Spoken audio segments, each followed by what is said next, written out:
మహాభారతంలో మనకు తెలిసిన కథలు ఎన్నో కదా, కాని కొన్ని కథలుంటాయి. అవి తరతరాల పాటు సాగే పెద్ద పెద్ద వైరాలకు పునాదులు వేస్తాయి.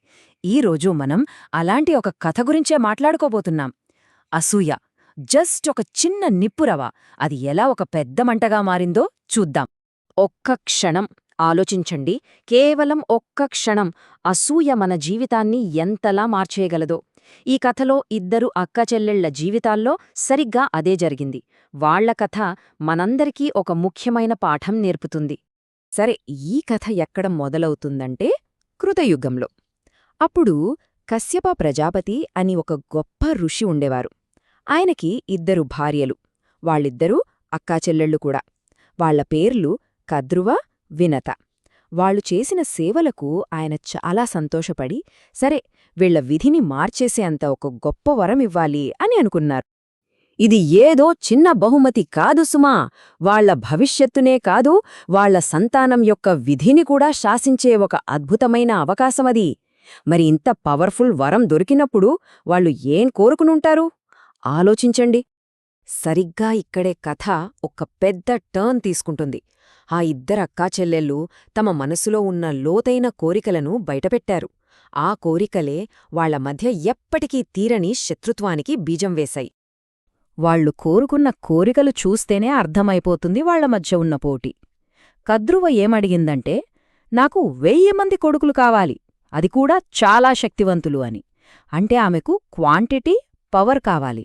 కాని వినత, ఆమె ఆలోచన వేరు. ఆమె అంది, నాకు 2 చాలు, కాని ఆ 2 కద్రువ 1000 మంది కొడుకుల కన్నా శక్తిమంతులైయుండాలి. చూశారా, పోటీ ఇక్కడే మొదలైపోయింది.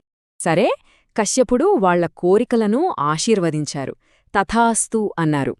కొంతకాలానికి ఇద్దరూ గుడ్లు పెట్టారు.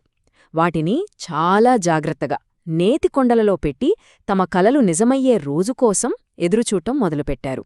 కాని ఆ ఎదురుచూపు వాళ్లు ఊహించిన దానికన్నా చాలా చాలా ఎక్కువ కాలం సాగింది. ఎన్నెన్నో సంవత్సరాలు ఎదురుచూపుల తర్వాత నాటకీయంగా ఒకరి కల ఫలించింది. ఆ ఒక్క సంఘటనతో ఆ ఇద్దరు తల్లుల మధ్య ఉన్న బ్యాలెన్స్ మొత్తం మారిపోయింది. 500 సంవత్సరాలు. జస్ట్ ఒక్కసారి ఊహించుకోండి. తరాలు మారిపోతాయి కదా. వాళ్ల ఓపికకి, వాళ్ల నమ్మకానికి ఇది ఒక అగ్ని పరీక్షలాంటిది. అంత సుదీర్ఘమైన నిరీక్షణ అది. ఫైనలీ 500 సంవత్సరాల తర్వాత కద్రువ ఎదురుచూపులు ఫలించాయి. ఆమె గుడ్లు ఒక్కొక్కటిగా పగలడం మొదలయ్యాయి. 1000 మంది శక్తివంతమైన నాగకుమారులు బయటకు వచ్చారు. ఆమె కోలిక నెరవేరింది. ఇంకేముంది, ఆమె ఆనందానికి అంతులేదు. కాని ఇంకోవైపు వినత దగ్గర మాత్రం పూర్తి నిశ్శబ్దం.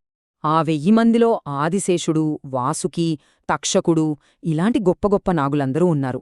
కద్రువ ఇల్లంతా తన కొడుకుల అల్లరితో, సందడితో నిండిపోయింది. కాని అదే సమయంలో వినత గుడ్లవైపునుంచి ఉఫ్, ఎలాంటి చప్పుడో లేదు. కేవలం నిశ్శబ్దం, నిరీక్షణ.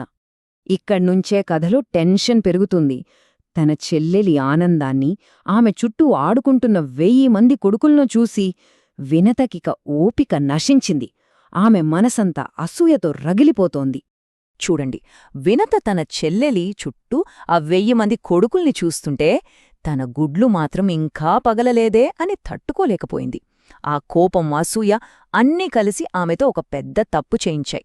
తన 2 గుడ్లలో ఒకదాన్ని బలవంతంగా పగలగొట్టేసింది.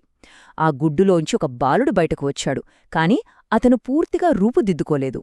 ఆ ఒక్క క్షణం ఆవేశం ఆమె విధిని శాశ్వతంగా మార్చేసింది. అలా ఆ పగిలిన గుడ్డులోంచి బయటకొచ్చినవాడే అరుణుడు. తల్లి తొందరపాటు వల్ల అతని శరీరం పైభాగం మాత్రమే అభివృద్ధి చెందింది, కింది భాగం అసంపూర్ణంగా ఉండిపోయింది.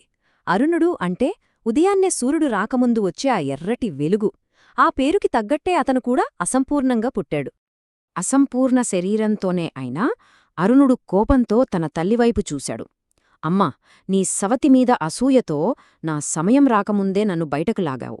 ఈ తప్పుకు శిక్షగా నువ్వు నీ చెల్లెలికి, అదే నీ సవతికి 500 సంవత్సరాలు బానిసగా సేవ చేస్తావు అని శపించాడు.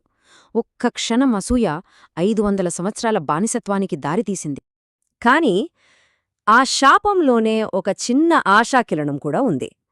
అరుణుడు తన తల్లికి విముక్తికి ఒక దారి కూడా చూపించాడు. అరుణుడు ఒక భవిష్యవాణి కూడా చెప్పాడు. అమ్మా, నా రెండో తమ్ముడు విషయంలో మాత్రం ఈ తప్పు చెయ్యకు. ఆ గుడ్డుని సహజంగా పగలనివ్వు. అతను మహాశక్తిశాలి అవుతాడు. నిన్ను ఈ దాస్యం నుంచి విడిపించేది అతనే అని చెప్పాడు. ఆ రెండో కుమారుడే మనందరికీ తెలిసిన గరుత్మంతుడు. ఆ తర్వాత అరుణుడు ఏం చేశాడంటే ఆకాశానికి ఎగిరిపోయాడు. అతని పుట్టుక విషాదకరమే అయినా అతను సూర్యభగవానుడికి రథసారథి అయ్యాడు. ప్రతిరోజూ మనకు ఉదయాన్ని తీసుకువచ్చే శాశ్వతమైన బాధ్యతను స్వీకరించాడు. సో ఈ కథలో నీతి ఏంటి? చాలా సింపుల్. తొందరపాటు, అసూయ, కోపం ఇవన్నీ మనల్ని వినాశనం వైపే నడిపిస్తాయి. అంతేకాదు, ఒక బిడ్డ తల్లిదండ్రులను శపించడం కూడా తప్పు.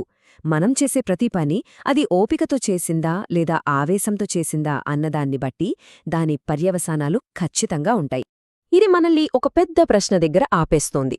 ఒకవేళ వినత రెండో కొడుకు అంటే గరుత్మంతుడు అంత గొప్పవాడు అవ్వాలని విధిలో ముందే రాసి ఉంటే, మరి వినతపడిన ఈ కష్టమంతా ఆ పెద్ద ప్లాన్లో ఒక భాగమేనా?